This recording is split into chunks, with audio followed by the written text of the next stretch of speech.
Joel, and what I did was I videoed them and would see all these bad patterns when they ran. I did 4 sets of exercises and watched how it changed them for the worst. And then we started doing performance cycling is what I call it, basically these circuits that I'm speaking of. And after about 2 to 3 weeks, Joel, those compensation patterns went away. Okay. And they all started running much more smoothly, right? It's crazy. And I think running is one of the greatest assessments of any athlete. That was Cal Dietz, and you're listening to the Just Fly Performance Podcast.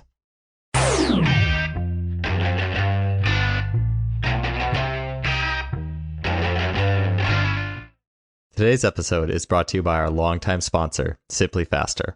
There are a lot of sports technology companies out there, but SimpliFaster is the only website you can go to that features an online store that covers the bandwidth of training technology, from force plates to timing systems to muscle simulators and more. Some products of SimpliFaster that I use and love include things like the Freelap timing system and K-Box, or coach's favorites such as GymAware. Recently, SimpliFaster has added 2 units that as a coach you should definitely take a look at.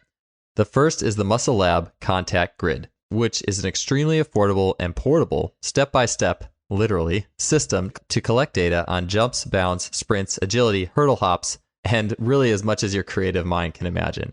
In what used to take a whole runway worth of data collecting strips, the Contact Grid does it all with only 2 small strips that together cover up to 40 meters of sprinting.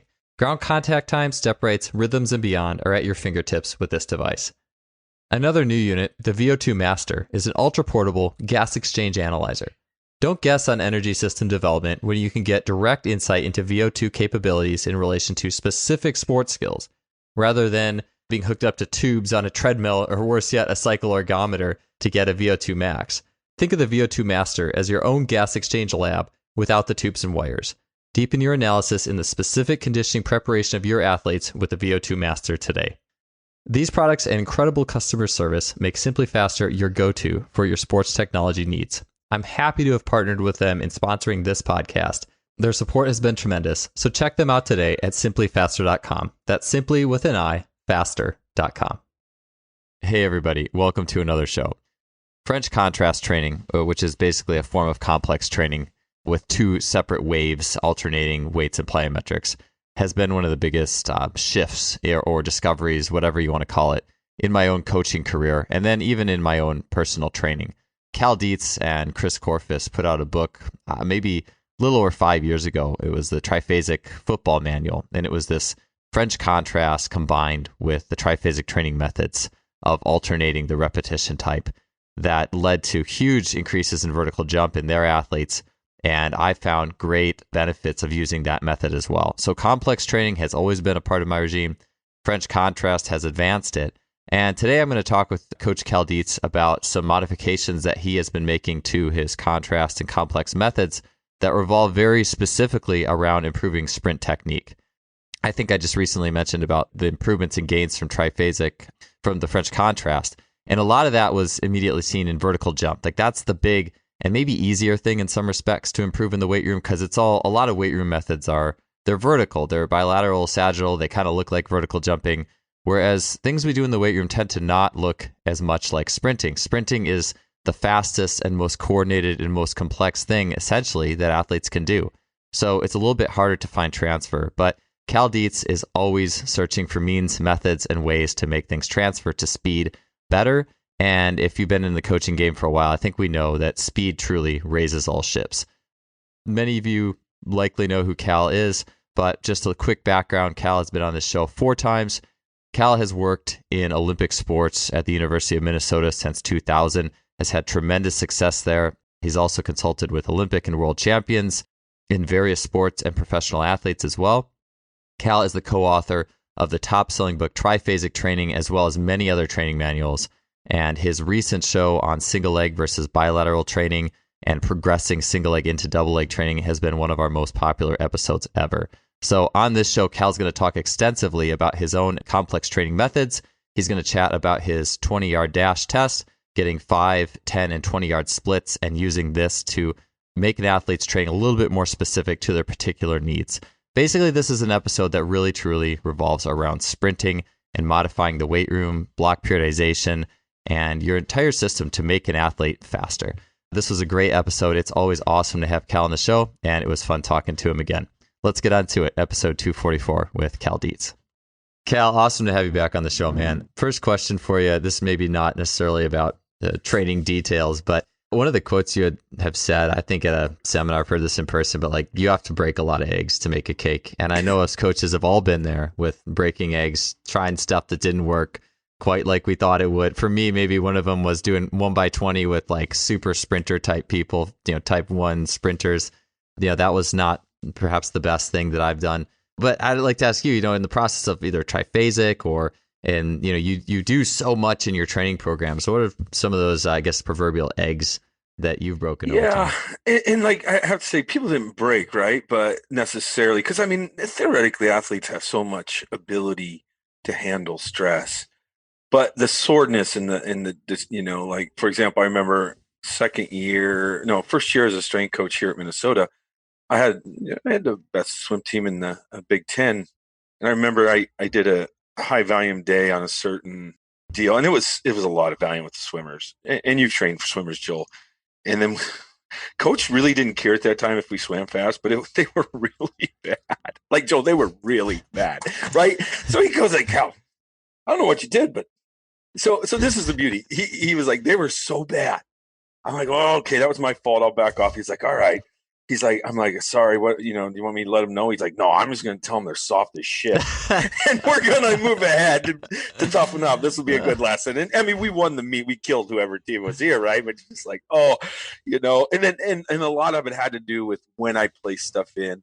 I remember at the beginning, I saved my one hike. Like, I shouldn't have done, this was when I was young, but like my most important lift day, I was going to do at the end of the week because they had some stuff. And then again, I realized that, and it went so bad. And I realized, God, they went to beer wing night on Thursday night. Like, so, you know what I mean? So I couldn't put that day there. I put it on Wednesday instead. And then Friday we did high volume to kind of flush them out. You know what I mean? But like, and then just maybe too much volume, too much jumping, and they got sore knee. I remember one time, Joel, I did a lactate test in the morning, you know what I mean, on the bike. And at practice, the coach, he was so mad. He walked upstairs. He's like, what the hell did you just do to these guys? I said, I didn't lift them. I just biked them for 30 seconds. He's like, they suck. I was like, oh man, like it was, I mean, some of the things, just the mistakes. I think volume has been my big one because I try to push your limits, Joel. I'm going to be honest with you. You know what I mean? And especially when you're young, there's not enough miles on you to realize what's going on. You know what I mean? And you gave it, but some guys were great because they're just beast. Others, you know what I mean? Yeah, that'll get you. And it's crazy, the interaction with coaches, because you get a team leader. I've had team leaders that said, guys, literally in meetings, we will never be sore. We will never tell the coaches anything. And you're like, wow, this is a stud, right? And he had a great team. And then other guys were like, well, I don't feel perfect. And I'm like, oh, jeez, what are we going to do, right? I mean, wow, it's just the dynamics of coaching, right? Yeah, one of my favorites was, for me, I've always been a nitpicker on the volumes, but I think where I have gotten in trouble is like being a little too creative with new exercises sometimes. And I remember, I had a water polo team doing like a suitcase deadlift with a barbell off of like blocks. So basically like a 2/3 range deadlift. And I got a text basically saying like so and so many guys' backs were sore, jacked up from that. And I just think about, I'm like, my test was like, oh, I can do this just fine. But like, you got guys with tight hips, and it just isn't, water-based athlete wasn't the best idea there. Well, yeah, the water-based athlete, right? And then just actually the other thing was too with that is just changing exercise. I'm like, you did less volume the week before, but we changed an exercise that you hadn't done since summer, and now you're sore. Like that was the one thing that I realized. So what I did in my programming, Joel, is I would. And usually I had a download week and then I changed the exercise, right? So then I started changing the exercises in the download week so the volume was low that matched the following week so they didn't get sore, you know what I mean? Starting with the higher volume program versus basically almost the same program on the light week, but just lower volume with the new exercise. Because I found when I implemented a new exercise, then that's when they got sore too, that they hadn't done in a while. Yeah, for sure. I've been there with that one. I remember someone did something on a hamstring. It was in season, track in season. I changed whatever their hamstring exercise was in season, some sort of form of RDL, and someone's hamstring got like majorly sore from the eccentric stress. And coach was like, was it really a good idea to change that, and see, to try that one in season? That was like my first year. So Yeah. that was that wasn't the great idea back then, but it just it's helped me throughout time. I really like what you said too about, because I knew it was coming. Like when we overtrain a team, it's always going to be one of two things. Either the coach doesn't care, they're like, yeah, these guys are soft, they need to get better anyways, and it's like almost there you have like the huge safety net, right? Or it's like, oh, my guys can't be sore at all. You have, it's kind of goes one of both ways, and so either you can do no wrong, or you're walking on eggshells a little bit if you're trying to, much new stuff. And what I found is with coaches dealing with people like that, if I communicate, say, hey, coach, there's a time where I'm going to change up or do some things that they can be sore. Is there a time that training it's okay to be affected? And sometimes they'd come up with a window for me. You know what I mean? So if that communication was key, there's others like, oh, I don't want them ever to be sore. And you're like, okay, we're not going to be able to train. We're going to be undertrained by the end of the season. I get, it's just something you got to live with. Right. And then other teams be like, all right, we'll taper them. Trust me in this taper. They'll perform well. I mean, one year, Joel, I think we were around 90% hit lifetime PRs on one of my teams. Really? In swimming, actually. And you're going, that's pretty hard. Like we just match up, and normally 60 is good, or 50 if you can hit a lifetime PR. You know what I mean? Now, Joel, I don't know if they were completely overtrained the whole season and just with the taper. We're not talking the season taper. We're talking lifetime. So I was like, I mean, that was just pure luck, I think. I don't know. I think the weather broke too in Minneapolis that year. So like the sun came out and we got more so everybody was like ramping, everything was going well. You know what I mean? So there's always a lot of variables in there. Like right now, 2 days ago, we were 30 below at my house. Not wind chill, Joel, 30 below. Every athlete looked like I had a lift plan. We just did recovery because it's 27 below, right? Like, nobody's motivated to do anything. No, seriously. So we just did recovery. I think it worked out well. I mean, I had nothing to measure it on, but like that's the thing. That's the art of this whole deal. That's the art of coaching, making those adjustments. Yeah. You know what I mean? Yeah, for sure. And then, by the way, that is funny. Like minus 27. I did spend 2 years at Wisconsin lacrosse, and so I had there were 2 days that were minus 30. I will remember one of them very, very well because I had to work outside that day. But that was. And we're talking straight temperature, right? Yeah, I think it was wind chill. Are you okay. Straight there? Temperature. It was straight. Yeah, it's not too often, right? But I think Minneapolis is about 17 or 18. But out in the country where I lived, it was 27. Wow, it's crazy. And then wind chill's about 40. 50, that's beautiful. But yeah, it hurts, right? It hurts. It's so cold. Yeah. Nobody's motivated. No doubt. So you mentioned swimming, and actually swimming is kind of one of those things that, as I was reading over some of your new information on the way you're doing complex training, I had noticed this myself a couple of years ago with the swim coaches that I've been working with, is just the way that they complex the training together is, to me, I learned so much from it, because I think I'm so used to, okay, let's pair the squats and the box jump, yeah. or even you get into French contrast, and that's awesome, and that was the game changer, and it's helped me. But to go even layers beyond that, swimming helped me a lot. And then I saw what you've been doing, the way you're layering those skills together, and I loved it. It was really cool to see that. So tell me a little bit about how you've moved through complex training, potentiation, clusters, French contrast, and then what you're working on now. Right. And you can use all those with this still, right? And I've actually, and I don't know if you can post in the show notes, I'll give you an example of how I did it. But, and then obviously the YouTube part of this where I explain some of this, and this will also be in Triphasic too. But Joel, I'll tell you the story. I was training my son over COVID. He's 15 and we had nothing else to do. I had a gym set up at the house, fortunately.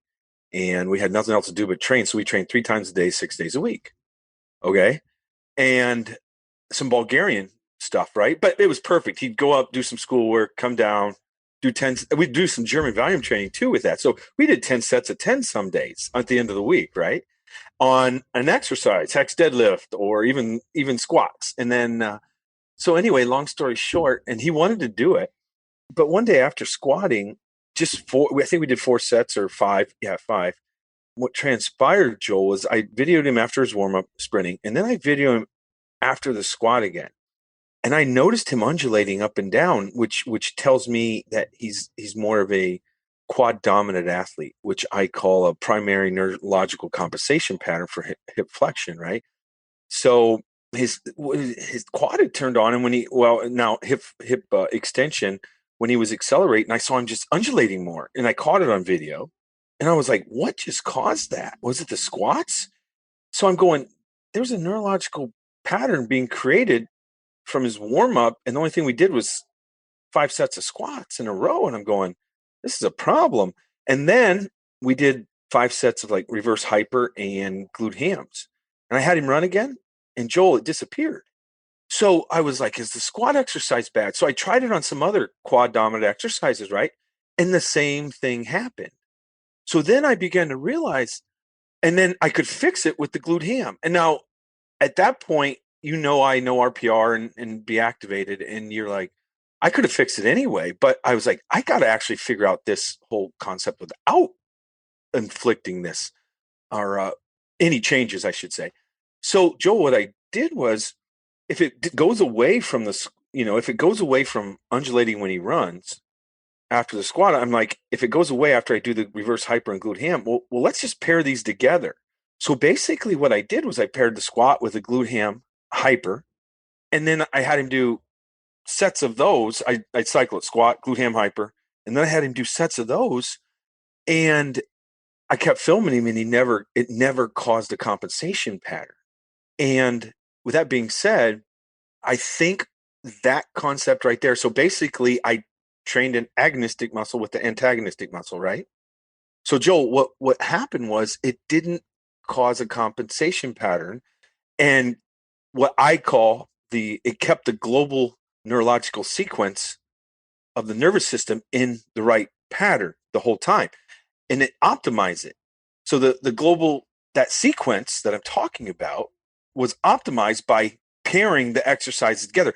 And we got these methods of like, let's go 4 sets of squats, and Joel, you do 4 sets of squats and maybe some hurdle hops, right? Well, this is all more quad dominant driven. You do 5 sets of those two exercise. Then what happens is I got the neurological compensation pattern. So then what happens is when I paired, let's say, a back squat, a hurdle hop, and then I did the reverse hyper, and I did actually, you'll like these primetime Dion runs. You know what I'm talking about? Mm-hmm. So I paired the bent knee primetime Dions with the right after the glute ham hypers. So there's 4 exercises right there, and I do 1 set of each, Joel.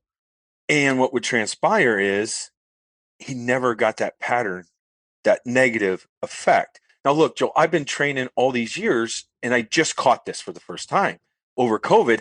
And we've gotten these methods of doing 4 sets from powerlifting, from weightlifting, and even bodybuilding, Joel.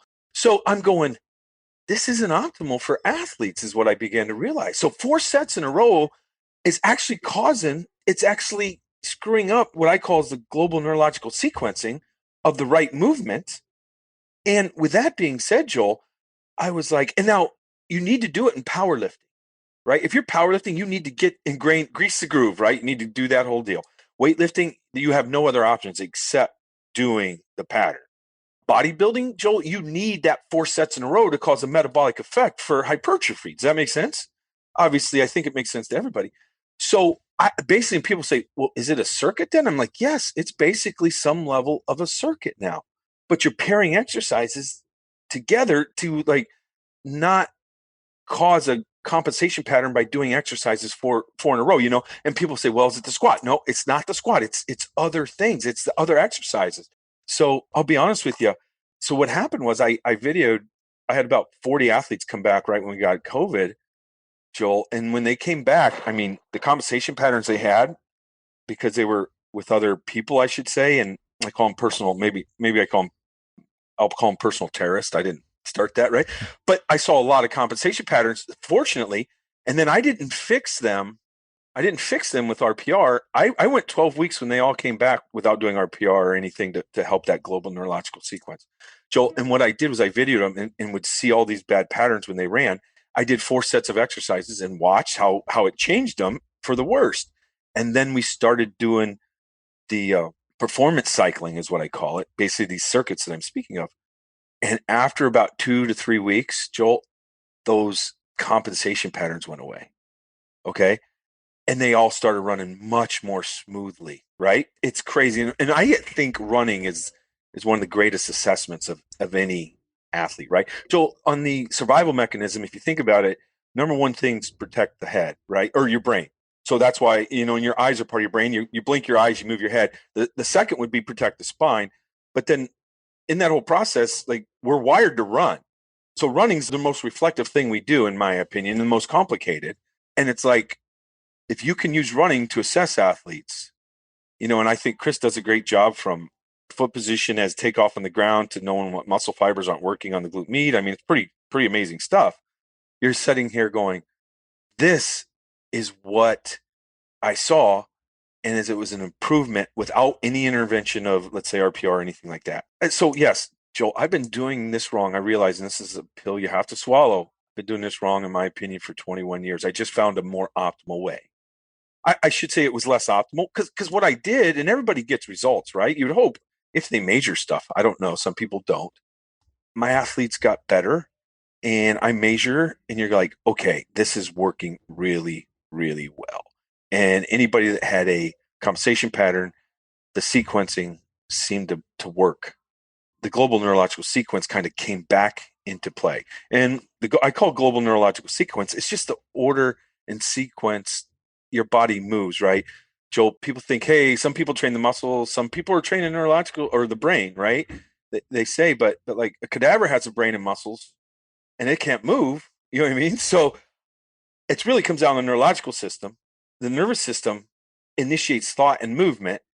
And people talk about compensation patterns within that, Joel. That compensation patterns are needed for survival. Because let's say a bear hit your quad, part of your quad, when he swung at you and then clawed you and you took off running. Well, you better figure out a way to work around that quad to run, right? So this is a good thing. These compensation patterns are actually for survival. They're not made for sports, because sports, you want those things to be gone and optimized correctly.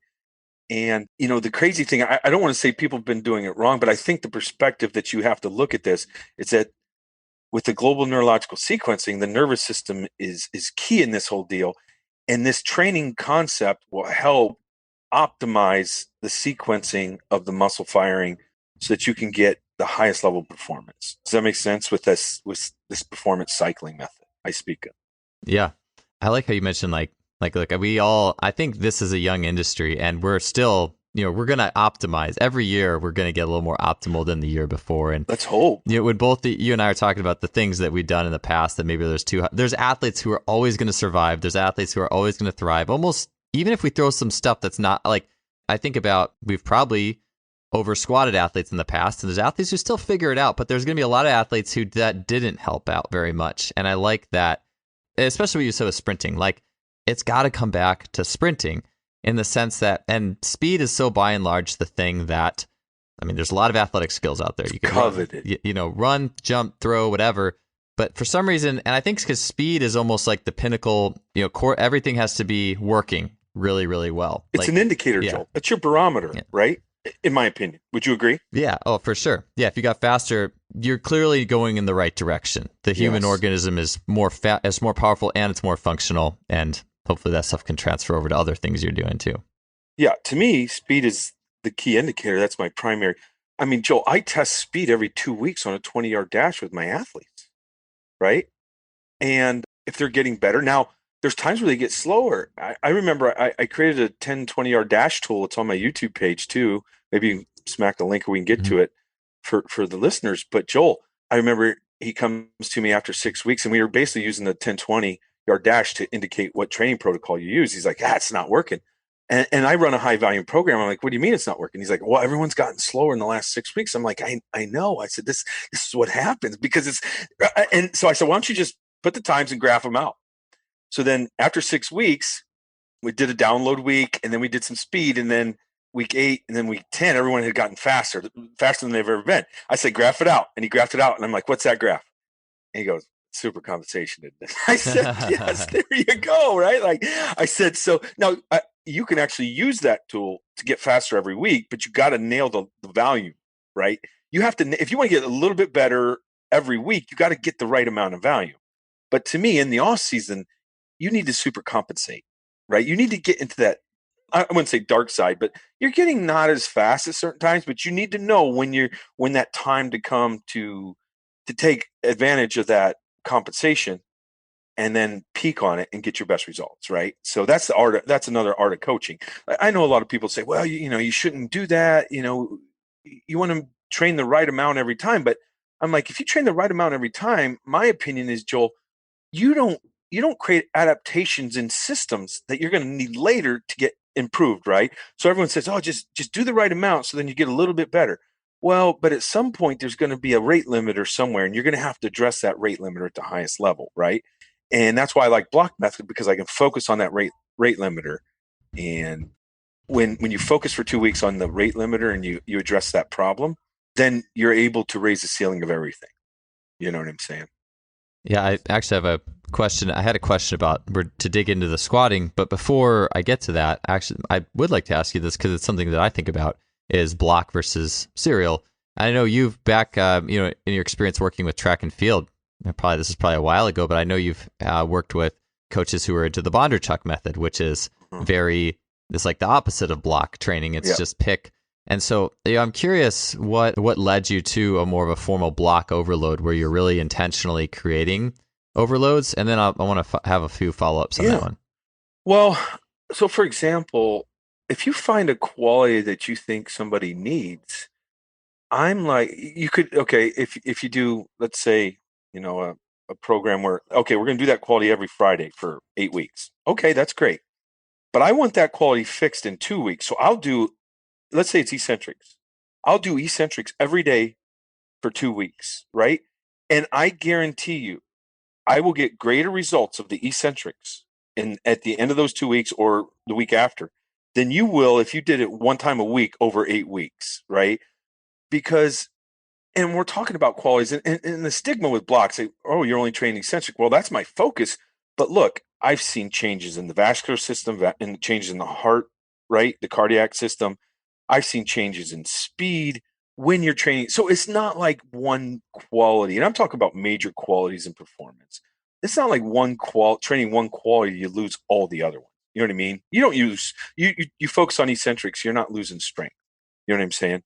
And I'll tell you what, it's so, and in my opinion, I set up everything in a training parameter so that one thing led to another, which led to another, which optimize speed at the highest level.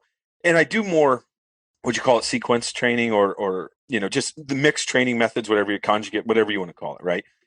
I do more of that maybe in season just to keep certain qualities, but the block method was the one that I truly saw the greatest results, and it leaks over into other qualities. So let's say you're doing isometrics. Well, isometrics makes people stronger than I've ever seen, right? It was able to get rid of some compensation patterns, which then set them up to move better. Like triphasic is just breaking down just all dynamic movement, and it's not sports specific, but it sets you up to be sports specific later is what it does, right? And that's the thing about block is I'm able to identify problems because I do so much testing, and then I can figure out, okay, this is what they need. Now I found ways to hack triphasic, so I only do eccentrics if they give me a reading that they need eccentrics. You know what I mean? And I'll be honest with you, Joel, it's on my 5, 10, 20 tool, so I'll take a 5, 10, 20 yard dash, and then I compare it to a pro agility, and that'll tell me, it's on my website, if they need eccentrics. And Joel, 20 years ago, I mean, I hate to say it, but like I couldn't figure out if somebody needed eccentric training on a force plate. And I think those people that make that statement are false, because I was able to coach a kid through to change the eccentric loads that I just saw. You know what I mean? So I have a hard time with one movement. Now, I like running to indicate that I need eccentric training, and when I analyze a 20-yard dash and I take the 5 and 10 and I look at it, I can identify a kid that needs isometric strength. And I do that. So we go to do triphasic. He needs strength. His 5's fast, but his 5's slow, and his 10 to 20 is faster on the ratios that I found. I know he needs isometric strength. You know what I mean? But if the 5's fast compared to the 10 and the 20 times, guess what? He doesn't need isometric strength, because isometric strength correlates to starting strength, and starting strength's good. So yeah, it's pretty interesting. So yeah. Oh, okay. Yeah. So I have a lot of things I need to ask you. So I want to get into the squat. I want to get into the squat portion.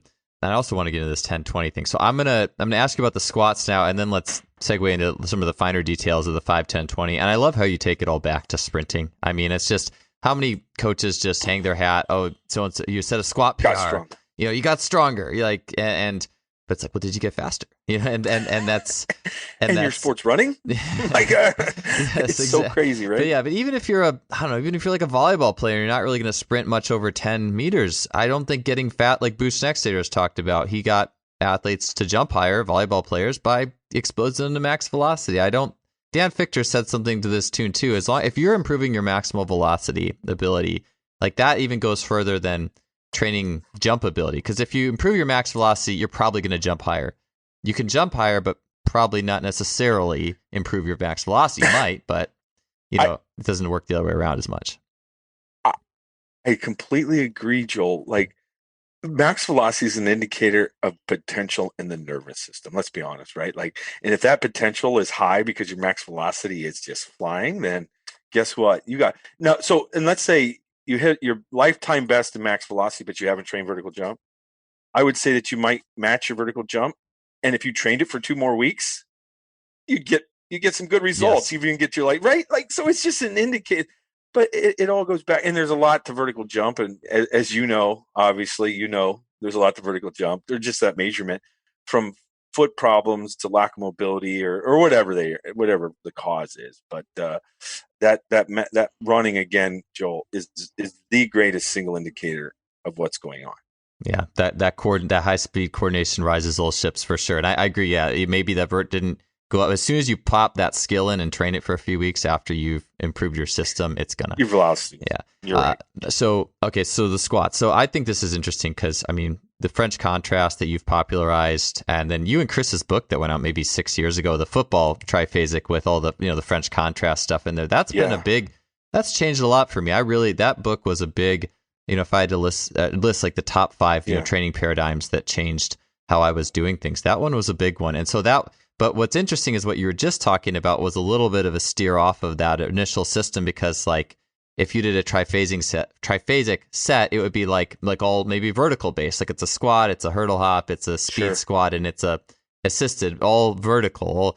And where this is changing is now you're throwing in the horizontal work, the posterior chain work in the same, like, I guess, superset. And to me, that's where I see this being the biggest like turn off of what we typically would do, because we like to match up these stimuli, right? We're like, right, oh, I'm on squat patterning, or I'm on. I know. Another thing I've done as I do my other variation. I don't know if you guys have done this. At least this is what I had, like, I don't know, I guess I called it horizontal, but it wasn't really, because your lifts were still vertical. But I would do like a clean pull or a hex deadlift, and then a bound, and then like a fast snatch or a kettlebell swing, and then another type of running type movement or something like that. So that was my horizontal version, but it wasn't quite. It was not like doing a glute ham. Well, to bring up your point, Joel, I do that.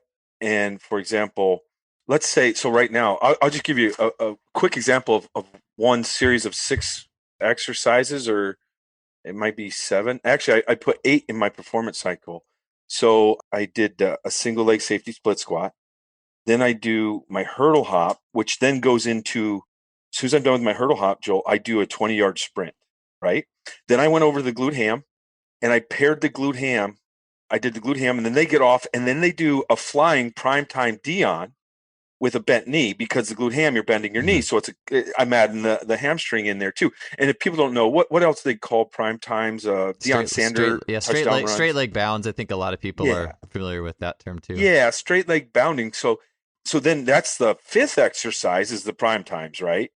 And then I might go do another vertical jump to simulate some of the accelerated bands from the ceiling, right? And then I'll go back to a reverse hyper after the vertical jump at the bands, and it might be a split squat jump. And then I do the reverse hyper, and then I finish with some straight leg prime times. So your knee's not bent when you slightly bent; they're completely straight. And it's kind of what you're talking about right there. I just added 8 exercises. There's no rush. They just sequence through. Now, Joel, what I'll do this summer, I only do 2 to 3 sets when I do that in season right now.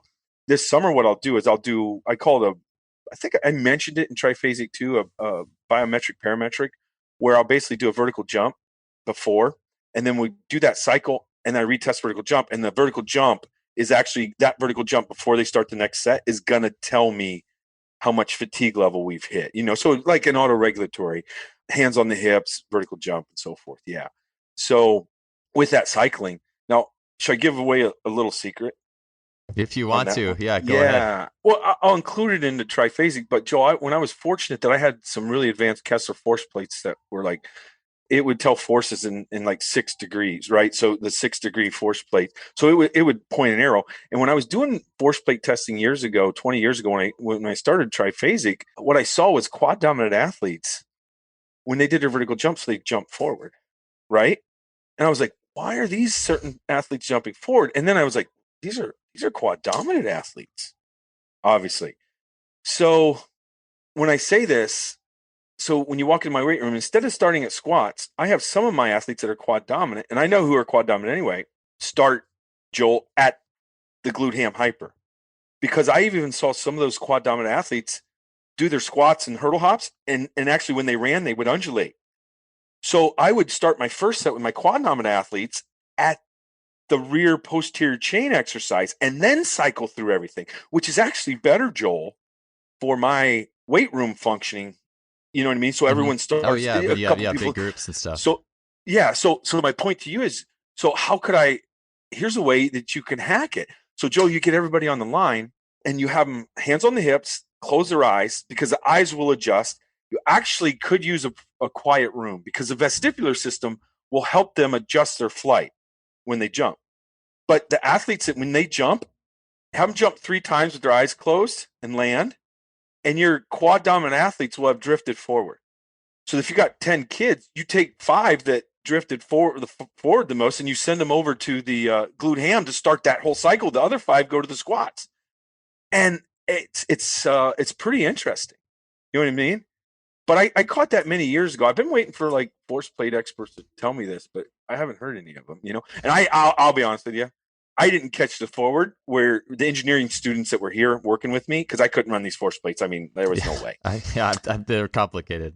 Well, back then, especially now, they got Yeah. nice software systems. But I mean, I got 100 pages of Excel files. Like, what do you want me to do with these? Like, I don't know.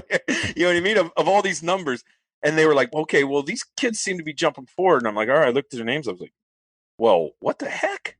Like, these are all my quad dominant, obviously. I mean, monster quads. Those type of athletes. So that's a secret that's a way for people to hack where to start them in that cycle. I love that. I like that. Yeah. I mean, it makes sense to me with the vertical and the quad dominant. I always felt like it was people who couldn't time up their posterior chain and their glutes very well to hit that crack in the vertical vector, especially if they don't have a target to jump to. So I as you said, I was like, yeah, that's right. Right. Because honestly, I didn't even think about it till you mentioned it there.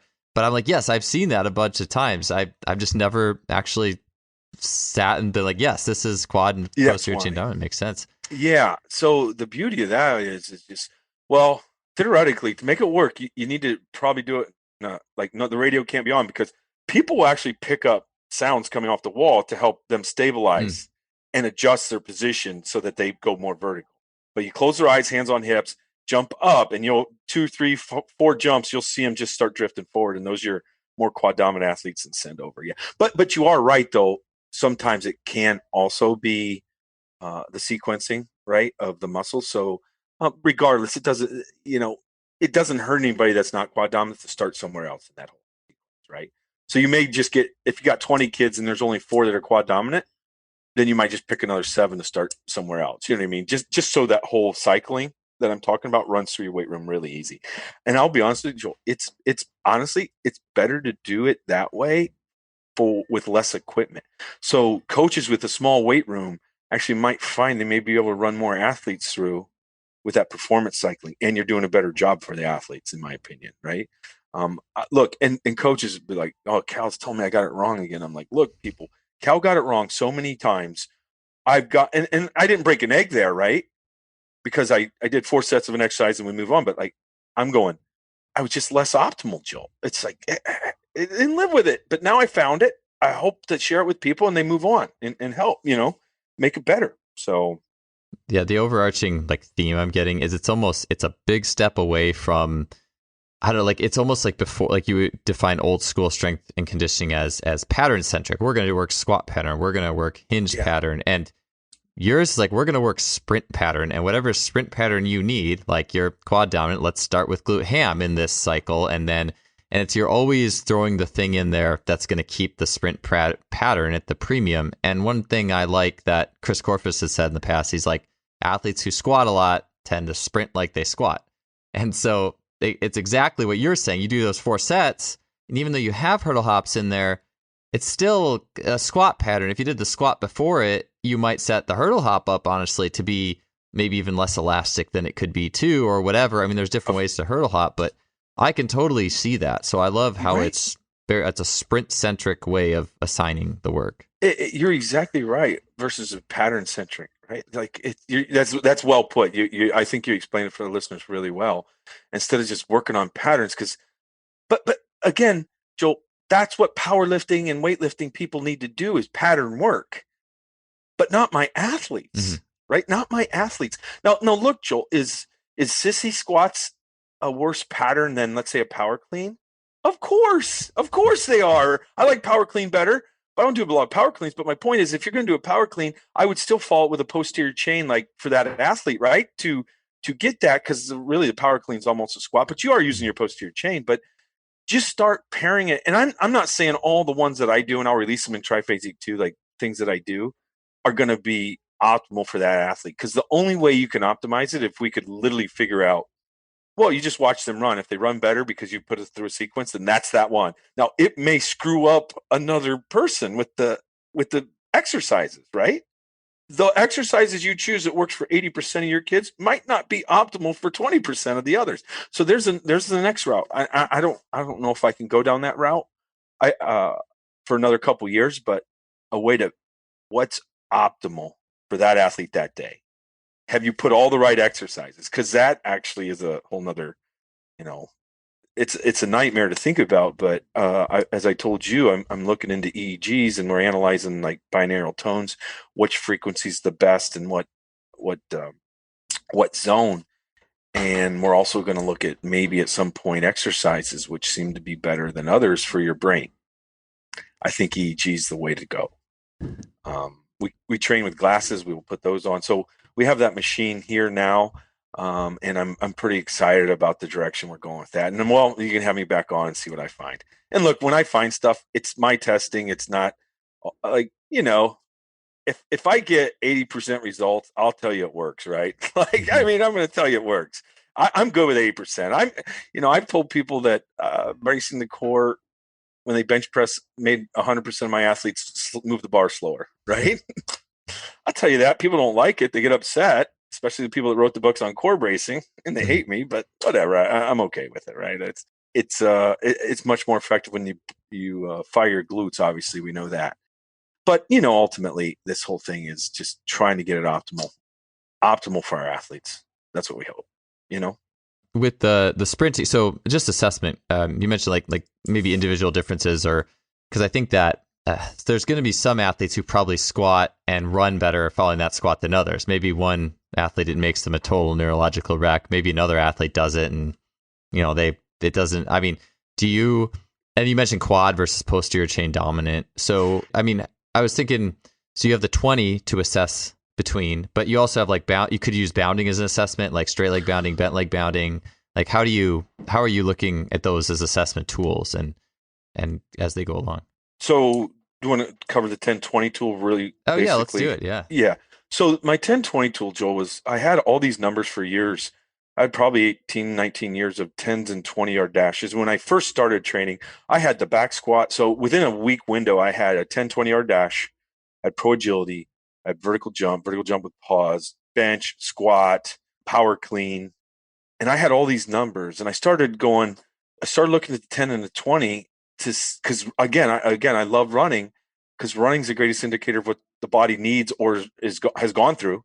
And I was like, I found a 10-yard split, and you throw body weight and some other parameters in there. I was able to find a 10-yard split that could tell me whether these kids needed strength or whether they needed speed or power, right? So I was fortunate. I was able to look through my athletes. Like, let's say I had a kid come in and he back squatted 320, and then at 185 pounds, and then he was only 10 pounds heavier, and he back squatted 500 4 years later. And I'd look at his 10 and 20-yard dash, and you could see the changes when he was weaker, when he was stronger, and when he was powerful, when his best vertical jump was. So I took all that stuff and kind of put it together and was able to create a tool, Joel, off a 10, 20-yard dash that told me what their weakest link was in training. So it's an indicator of what they need for the next 2 to 4 weeks in training. So I run a 10, 20-yard dash, and my athletes walk in, and they have basically let's say 3 programs printed out. So they got strength, power, or speed. They run their 10, 20, and they're told, you need power this week. So here's the beauty of this. I have 2 kids that run the same 20-yard dash time, but they're given 2 completely different programs because of the 10-yard split. And the kids go, we ran the same time, but we got different programs. I'm like, yeah, this is because it's for you. And their eyes light up. Like, this is what you need. They're like, and then they kind of get bought in. You know what I mean? Like, it's almost a buy-in tool. And then, Joel, here's the scary part. This is what kept me up for years. That's why I drank myself to sleep most night. No, I'm teasing. Joel, you take the whole summer, and I didn't follow a periodization model. I let this tool, so every 2 weeks I test, and they get a new program for the next 2 weeks, and then I retest, and I let that tool indicate where they went with their training. And then, Joel, once you go back and look at the training, what happened over the summer, do you know how many people followed the traditional periodization model in the college setting or advanced athletes? And we're even talking high school to junior high, or high school juniors and seniors in the advanced setting, when advanced athlete, because they got 2 years training age. Joel, the traditional periodization model that people follow, only 20% of the athletes actually followed that model. So I only got it right for 20% of the time, Joel, for 20 years. I only got it right 20% of the time for 20 years. That's pretty sad, isn't it? But Joel, here's the deal. If I would have flipped the periodization model, guess what? I would have got it right with more advanced athletes 30% of the time, because 30% of the people did a reverse periodization model. So they actually built speed up first. And at the end of summer, they got so fast that in order to get faster, they needed more speed. So they kind of reversed the periodization. And then the other 50 were just mixtures of, they would go from power to speed, back to strength, back to speed, then to power. You know what I mean? So they were a mixture. But Joel, and I knew periodization was flawed. I knew it. And people talked about it, from Mel Siff, right? Everybody's talked about it. I just didn't have a better way. And with the 10, 20-yard dash tool, I think it's a better way, because I've done it now for over 2 summers. Okay. And then I released, before I had it released publicly, I sent it to some coaches, and they ran through it, and they're like, yeah, this is exactly what you're talking about. This is exactly what, this is better, because people would progress faster than they ever have. And we got greater results. And it's an indicator of what your weakest link is. Really quick, last year I had 4-year girls and 5th year and 6-year girls go to the Olympic Training Center camp for women's ice hockey. And their whole summer, basically they did 12 weeks before that of speed. So they never benched over 50%. And of those girls, I think I had in the top 10 of the fastest skaters in the country, I think I had 4 in the top 10. Oh, wow. Out of 100 athletes, the fastest 100 or the best 100 hockey players.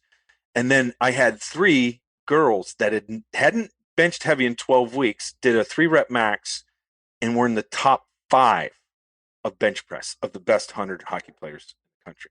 So my point is like, this 10-20 tool kept telling them they needed speed, and they were all strong no matter what, Joel. Yeah. And their bench came back as 3 of them were in the top 5. I had 1, 3, and 4 in the top 5. It's crazy, right? And again, it's just an indicator of what your weakest link is at that point. Yeah, I was going to say that's the idea, that maybe like they needed speed, and the highest coordination velocity still rose all ships by helping improve a strength measure. Yeah, I don't know if they got weaker, Joel, but they're strong enough, right? Yeah. That's what the thing was telling us with that 10-20 tool, right? They're strong enough. I work speed, and I think, Joel, if we'd have done a single rep max, they probably wouldn't have got their maximum potential. Mm-hmm. But we did a 3 to 5 rep, right? And they just busted out. I mean, it was crazy, and they hadn't benched over 50% load. They benched between 50 and 25% load the whole summer for 12 weeks before that camp. Wow. And they're like, Coach, I don't know how I'm going to do on the bench press. I said, I don't care. Mm-hmm. I said, I know the coaches, they don't care about the bench press. They just want you to score a puck in the net. That's all they want. Yeah. And I'm going to tell them, I'm like, your bench is strong enough. So how I work with the women's Olympic team or the U.S. national team, which will be the Olympic team next year. And so much effort at times, Joel, was put on, you got to get better every time you come to camp in your bench press. And I'm like, why? Like, I just set a proficiency level at bench press for these girls. And if I look at the numbers and you're strong enough, stop spending time bench pressing. You're wasting energy and biological energy that you could be shooting, skating, and not bench pressing. Because if you can bench 160, 170 as a female hockey athlete, you're good enough. Your shoulders will be healthy. You know what I'm saying? Yeah, that's strength coach wisdom is, at what point are we wasting biological resources by doing stuff we don't need to in the weight room? I just want to run back to actually, so the 10-20, at least this is how I see it, so you can help me clarify. Yeah, please do. So if the person lights up the 0 to 5, they're good at like strength, isometric strength, or if they're bad at it, they need to do strength. They need to do isometric strength. Okay. And would that be like a split squat overcoming type thing? It can be whatever you want, Joel. Any isometric exercise. Awesome. But that's great for starting strength, yes. Okay. And then 5 to 10, if they're bad at that little segment in the middle, that would be power then they need, and then speeds the 10 to 20, obviously? Well, the 10 to 20, so if they're better at the 10 to 20 yard segment of that run, if they're really good at it, or if they're bad at it, they need to work more speed. So it's loads between 50 and 25%, more plyometrics in the weight room, more top end speed stuff. And then I found a little gap in there between strength on the 10 yard dash. And really, to pick your zone, you only need the 10 and the 20. The 5 is a bonus, Joel, to identify if they need isometric strength. So if you're slow in the first 10, you need strength. If you're slow in the second 10, you need speed. And then I found that happy medium where they needed power was their weak link. You know what I'm saying? So usually what will happen is if let's say you're super fast and you're fast at the top, then you go back to power, and once you hit your power cycle, you'll get another reading that'll tell you, now you need speed. And here's the crazy thing, Joel. If you look at it, when kids hit the middle range, the power, and they got better because they got faster, the weak link was then strength, some was a weak link of power or with speed. So you each athlete adapted differently to power. So to me, it's so interesting that you're like, well, the next logical sequence would be speed after power, but that wasn't what the athlete needed. That's the crazy thing. So it's all individualized, and that's what I think I gave coaches a tool there to do that. The website's Performance Made Simple if you want to look at some of the formula stuff that I have. Oh, yeah, that's cool. I like that. So when you do that let's say me personally, I know I'm going to need isometric strength for my first 5. I've actually been running a lot of 20s this past year, so I know this. So do you have me on that for 2 weeks and like isometric strength, then test again and then reassess? Yes. Okay. Right on. And then theoretically you'll be out of that. And then you might be in the power, you might be in the speed. You know what I mean? Or if it still says you need, so Joel, the beauty of the 5 is you may need strength, but then the 5 tells you if you need isometric strength. You still may need to go above 80, but you may not need isometric strength. And then what you also do is you can go over and you do a handheld pro agility and plug in the numbers. It'll tell you if you need eccentric strength. Yeah. So I'm the guy that invented Triphasic, and I'm telling you how to hack it. So you don't, you know what I mean? But it's about progressing these athletes as fast as you possibly can to the end of the summer, at the end of the 12 weeks, whatever you have to train them. Yeah. I like that you're continually reassessing too. You're not just guessing at the end. Like, I hope at the end this should all make sense, right? Like, so you're continually able to see those individual responses. I like that. So quickly, because our time is running out here, but I did want to ask you, I'll ask you this. So based off this, let's say I need isometric strength. My first 5 is pretty poor. And so this system like this, I'm going to squat, I'm going to hurdle hop, I'm going to do glute ham, I'm going to do a straight leg raise. Would you assign that for me with like a really heavy loads and isometric loads? Or is that a little different than what they might get out of this system? Well, yeah, you can do the same exercises with isometrics. You're just going to add a pause, right? Yeah. That's it. And do it isometrically focused. With the running, you may add resistance, Joel, because it's greater, it's closer to, you know what I mean? Or maybe a sled push instead of a sprint. Does that make sense? Yeah. So it's not, and so you're going to contrast it with those things. You could do with the hurdle hops with a pause, and then with the flying, like let's say flying prime times, I might add a band to it, and you start from the start. If you're in the isometric phase, you're going to do the prime times, the Deion Sanders with resistance for like 10 yards. If you got a speed reading, I would change all those to really light loads, highly reactive. The prime times go to a flying. So then they go to a 10, 20 yard, 15 yard buildup.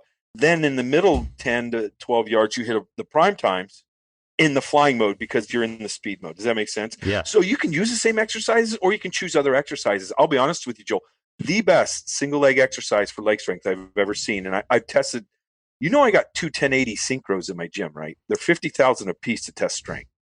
And the best strength exercise I've ever seen, isometric for any leg, is a single leg rack deadlift. I don't know if you've ever tried it. I think you have, haven't you? Alex Natera talked about that. Was like his first, like overcoming isometric, like a single leg rack pull max overcoming. Like that. It was. Dude, like, I've been doing that for original 15 years, and it was horrible when I invented it. It will make athletes so strong. Now, does it make them stronger in a back squat? Well, only if you're back squatting too at the same time, right? That's the yeah. Well, they didn't get stronger in a back squat. Well, back squat's a skill. Yeah. Put them on a leg set, and they'll be way stronger when they're done, right? Because there's not much skill in leg sled. The problem is they didn't get stronger to power clean, but there's so much skill involved in those lifts. You can't assess strength with those lifts, right? I mean, for a first-time listener that would know that, right? That's why I said that. Most of your listeners are educated enough, but Joel, that lift is violent, horrible. I mean, when you do it, I'll send you the link. You just get into the rack and you pull. You know what I'm talking about. It is awful because your quads are working and your hamstring, and they're literally trying to tear each other apart. But you get super strong, and it doesn't take a whole lot. Yeah. So let's put that in the show notes. I'll make a note here. Single leg rack pull. I know Alex was talking about the isometric version. Are you talking about you're actually moving the bar a distance? No. Or it's just isometric? It's just you just pull, you get in a split squat stance. Basically, you set the rack up. You're in a good back position. You pull that the bar into the pin. Oh, it is the single fastest way, in my opinion, to build a weak leg up. Oh, that's awesome. Oh yeah, his was I think a bent over like as if you're doing a high. Oh, so a little different, but I got it. I'll send you the link. I'll send you my link of one of the exercises, so people can put it in the show notes. Perfect. Well, sounds good. This is awesome, man. I wish we had more time to talk, but I love. I just feel like sprint-centric athlete need block-based training. Love it, Cal. It's so good talking to you on this stuff, and keep changing the game, man. I'm excited for next time I talk to you, and all the all the things you'll have come up in the time since then. So I appreciate it, man. Thank you. I'll talk to you soon, buddy. Thank you.